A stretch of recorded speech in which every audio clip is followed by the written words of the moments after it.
After the extinction of the dinosaurs 65 million years ago, on land, animals diversified. Many new species came to be. Most of our information about what happens on land happens at higher latitudes, so at places that are not in the tropics. And the reason for that is because the forest in the tropics covers up the rocks, and that's why we don't have a really good idea of what's going on in the tropics, even though we want to know what's going on there, since most of the biodiversity on the planet today is in these very warm tropical environments. And so in the past, you'd think that would also be the case.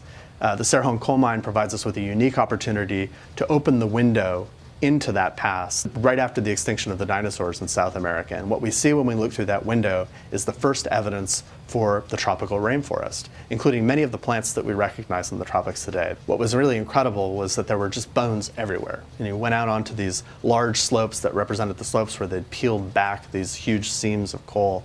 And underneath those seams of coal, you could see pieces of bone absolutely everywhere. These were bones of animals that had never been seen before. These were new to science. They were all new animals.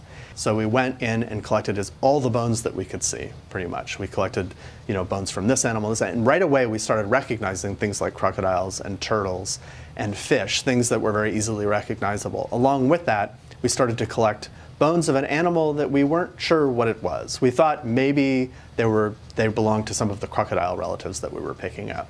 Once we got those bones back to the lab, we unwrapped them many months later, and it turned out that they were the bones of the giant snake, Titanoboa cerrejonensis, the largest snake in the world, which literally at that time represented the largest predator on the planet for probably between 10 and 20 million years. This would have been an animal that, as it was slithering past you, would have slithered by just underneath your waist.